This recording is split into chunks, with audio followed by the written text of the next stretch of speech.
जीवन को प्यारे खेल है, कभी पैसेंजर कभी मेल है हो। जीवन को प्यारे खेल है, कभी पैसेंजर कभी मेल है हो। जीवन को प्यारे खेल है, कभी पैसेंजर कभी मेल है।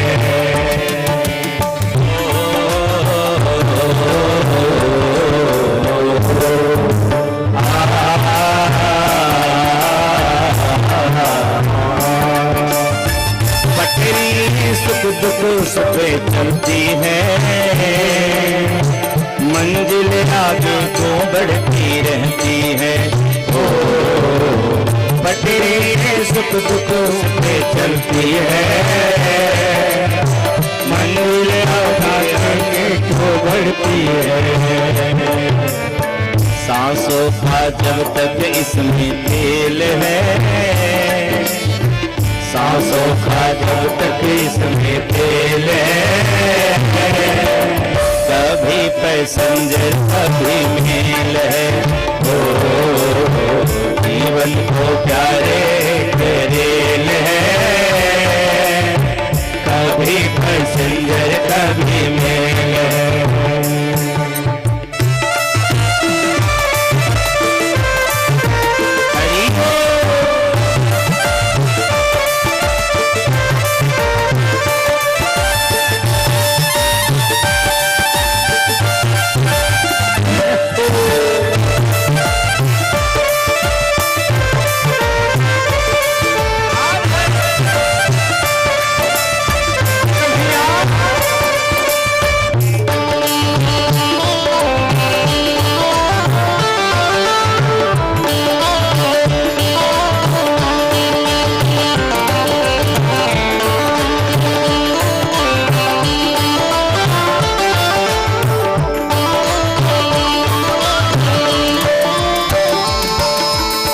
रिश्ते भी बनते और बिगड़ते हैं, रिश्ते भी बनते और बिगड़ते हैं।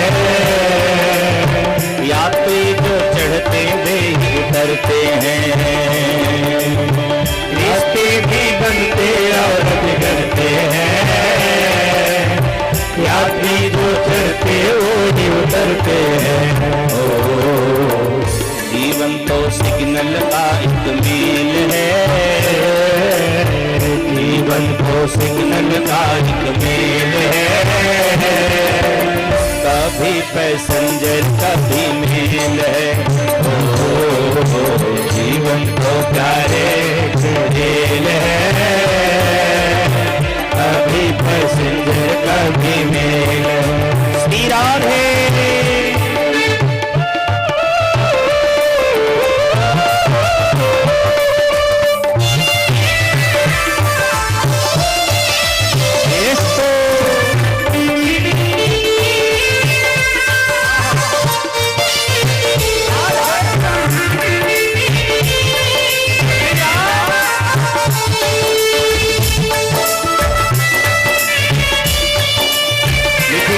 की सेवा करते हरि बोल।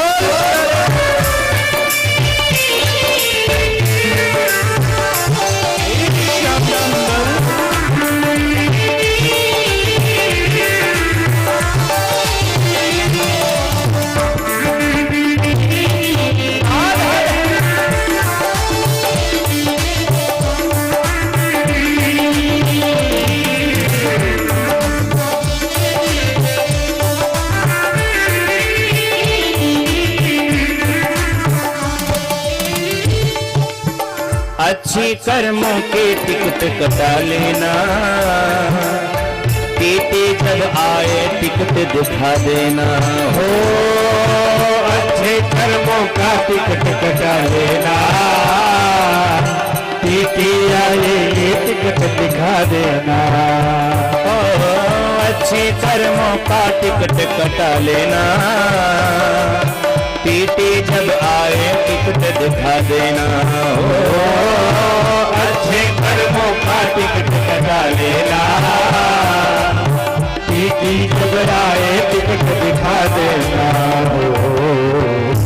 से सुनना, बिना टिकट का सीधी जेल है, बिना टिकट का सीधी जेल है,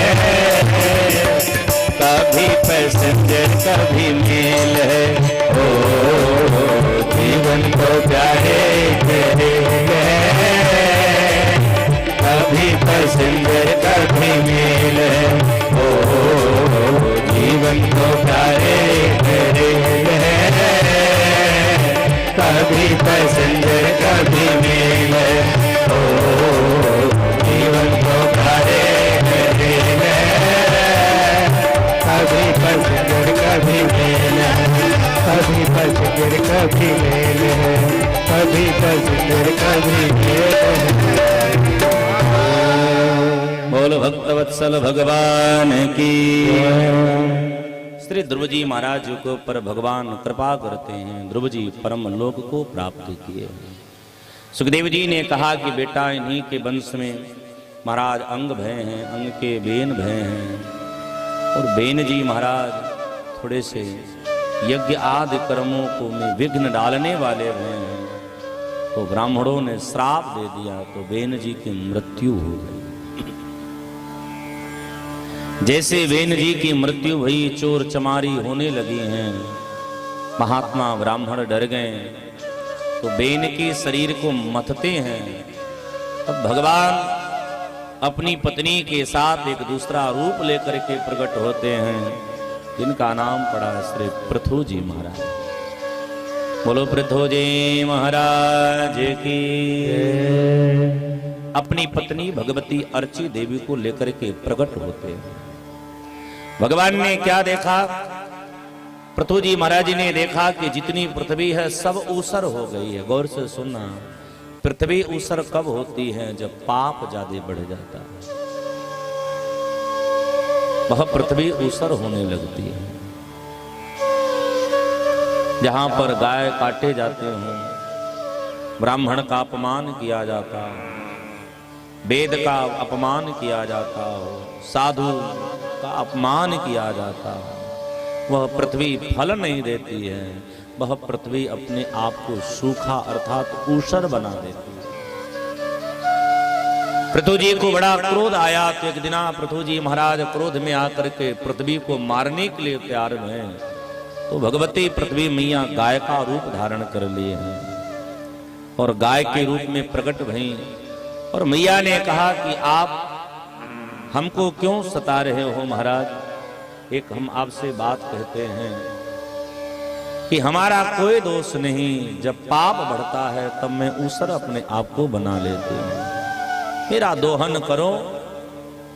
तो बंधुओं, विंध्य पर्वत को यहां बछड़ा बनाया गया और विंध्य पर्वत जब बछड़ा बना है, पृथ्वी का जब दोहन हुआ तो दूध के रास्ते पृथ्वी ने संपूर्ण औषधियों को प्राप्ति दिला दी हमें। पृथु जी महाराज बड़े आनंद से रहने लगे, यज्ञ लगे हैं करने, यज्ञ आदि करने लगे। लेकिन नीति कहती है कि जब व्यक्ति यज्ञ करता है ना, आप भजन करते हो, तो आपके भजन से सबसे ज्यादा अगर कोई डरने वाला है, उसका नाम है इंद्र। बड़ा डरपोक है, क्योंकि इंद्र सत्ता का बड़ा लोभी पुरुष है। उसके इतना कुर्सी का कोई लोभी दुनिया में नहीं है बंधुओं। क्योंकि ऐसा कथन है, शास्त्र का ऐसा विधान है कि अगर अपने जीवन में कोई 100 यज्ञ कर लेता है तो इंद्र की बराबरी हो जाता है। इसलिए इंद्र यज्ञ 100 यज्ञ जल्दी होने नहीं देता। श्रीमान पृथु जी महाराज अश्वमेध यज्ञ कर रहे हैं और इनके घोड़े को लेकर के देवराज इंद्र 100वें यज्ञ के घोड़े को लेकर के देवराज इंद्र वहां से भग गया। पृथु जी ने अपने पुत्र को आदेश किया कि बेटा जाओ यज्ञ के घोड़े को लेकर के आओ। बालक गया और इंद्र पर विजय प्राप्त करके घोड़ा लाया। उस बालक का नाम पड़ गया विजिताश्व। इन्हीं के यज्ञ मंडप में भगवान स्वयं प्रकट हुए हैं और भगवान ने पृथु जी से कहा, हे पृथु जी, आप हमसे कोई वरदान मांगो। पृथु जी हंसने लगे। पृथु जी ने कहा, आपने गौर से सुनना कि अगर आप भगवान से कहो कि सरकार हमें कुछ दे दो, तो भगवान हम पे तुम पे हंसते होंगे। जानते हो क्यों? क्योंकि भगवान इसलिए हंसते होंगे कि हमने तुझे कम दिया है, शरीर दी है, श्वास दी है, नेत्र दी है। उनसे पूछो जिनका शरीर बहुत सुंदर हो पर आंख की रोशनी नहीं हो, उनकी पीड़ा आप समझना। उनसे पूछो बंधुओं जिनके आंख की रोशनी भी हो, शरीर भी बड़ा सुंदर हो, लेकिन बुद्धि नहीं हो। उनसे पूछो जिनकी बुद्धि भी हो, आंख की रोशनी भी हो, लेकिन बोलने और सुनने की शक्ति न हो, क्या उनको कष्ट होता होगा। उनसे जरा पूछना जिनकी आंख की रोशनी हो, बुद्धि हो, कहने सुनने की शक्ति हो, लेकिन पांव अपाहिज हो गया हो, उनसे तो हम ठीक हैं, उनसे तो हम हर महीने में हम आप ठीक हैं। और आपको चाहिए क्या? भजन करो, जीवन में मस्त रहो। ध्रुव जी ने कहा कि आप हमको देना क्या चाहते हो? भगवान ने कहा आप जो मांगो। ध्रुव जी ने कहा पहले मैं कुछ सोच रहा हूं कि का मांगू कछु थीर न रही, देखत नैना